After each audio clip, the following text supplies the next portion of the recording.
আসসালামু আলাইকুম ওরহমাতুল্লাহ। Power factor কাকে বলে, পাওয়ার ফ্যাক্টর কত প্রকার ও কি কি, পাওয়ার ফ্যাক্টরের সুবিধা অসুবিধার সমূহ কি সেটি জানাবো। পাওয়ার ফ্যাক্টর বলতে কারেন্ট এবং ভোল্টেজের মধ্যবর্তী কোণের কোসাইনকে পাওয়ার ফ্যাক্টর বলা হয়। পাওয়ার ফ্যাক্টরকে কস থিটা দ্বারা প্রকাশ করা হয়। পাওয়ার ফ্যাক্টর তিন প্রকার।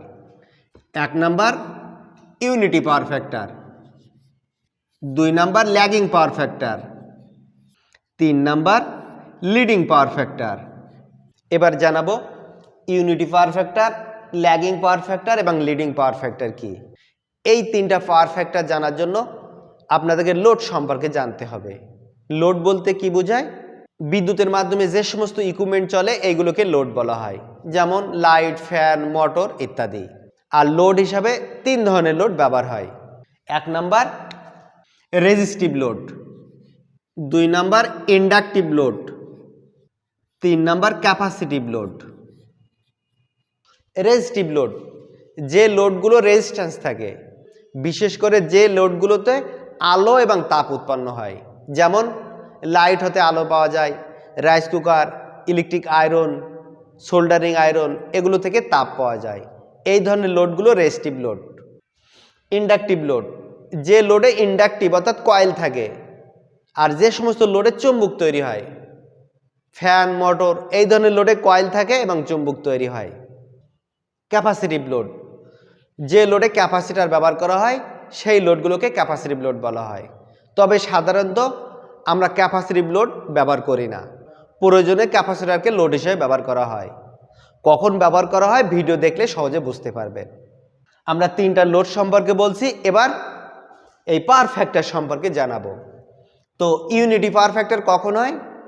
যখন একটা তারের মধ্য দিয়ে বিদ্যুৎ প্রবাহিত হয়, এই তারে যখন রেজিস্টিভ লোড সংযুক্ত থাকে, শুধুমাত্র রেজিস্টিভ লোড সংযুক্ত থাকে, সেই তারের মধ্য দিয়ে প্রবাহিত কারেন্ট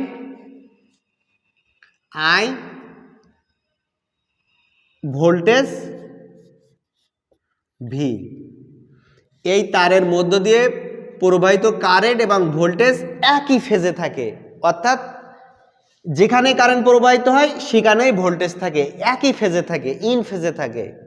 তো রেজিস্টিভ লোডের ক্ষেত্রে এই পাওয়ার ফ্যাক্টর ইউনিটি হয়, অর্থাৎ কারেন্ট এবং ভোল্টেজ যখন একই ফেজে একই জায়গায় অবস্থান করে সেই পাওয়ার ফ্যাক্টরকে ইউনিটি পাওয়ার ফ্যাক্টর বলা হয়। ল্যাগিং পাওয়ার ফ্যাক্টর, যখন একটি তারের মধ্য দিয়ে বিদ্যুৎ প্রবাহিত হয় এবং সেই তারের সাথে ইন্ডাকটিভ লোড সংযুক্ত থাকে, খাঁটি ইন্ডাকটিভ লোড সংযুক্ত থাকে, ফ্যান, মোটর, এই ধরনের লোড সংযুক্ত থাকে, তখন ভোল্টেজ আগে থাকে আর কারেন্ট আই এই ভোল্টেজের চাইতে 90 ডিগ্রি পিছনে থাকে। এই ভোল্টেজের চাইতে কারেন্ট যখন 90 ডিগ্রি পিছনে থাকে তখন পাওয়ার ফ্যাক্টর ল্যাগিং হয়, ল্যাগ করে, অর্থাৎ ইন্ডাকটিভ লোডের ক্ষেত্রে power factor lagging power factor হয়। লিডিং পাওয়ার ফ্যাক্টর, যখন পাওয়ার ফ্যাক্টরের মান লিড করে, আগে যায়, কারেন্টের মান আগে যায়। কখন যায়? যখন ক্যাপাসিটিভ লোড সংযুক্ত থাকে। তবে সাধারণত একটা বিদ্যুতের লাইনের সাথে আলাদাভাবে ক্যাপাসিটর সংযুক্ত করা হয় না। যখন পাওয়ার ফ্যাক্টর ল্যাগ করে, অর্থাৎ ল্যাগিং পাওয়ার ফ্যাক্টর হয়, পাওয়ার ফ্যাক্টরকে ইমপ্রুভ করার জন্য আলাদাভাবে লাইনের সাথে ক্যাপাসিটর ব্যবহার করা হয়, সেই ক্যাপাসিটর লোড হিসেবে ব্যবহার হয়। যখন ক্যাপাসিটর লাইনে লোড হিসেবে ব্যবহার হয় তখন এই কারেন্টের মান আগে থাকে আর ভোল্টেজের মান 90 ডিগ্রি পিছনে থাকে, তখন পাওয়ার ফ্যাক্টর লিডিং হয়। এবারে জানাবো পাওয়ার ফ্যাক্টরের মান লিডিং, ল্যাগিং নাকি ইউনিটি, কোনটি ভালো হবে। যখন একটি লাইনে পাওয়ার ফ্যাক্টরের মান লিডিং হয় তখন কারেন্টের মান আগে থাকে আর ভোল্টেজের মান 90 ডিগ্রি পিছনে থাকে।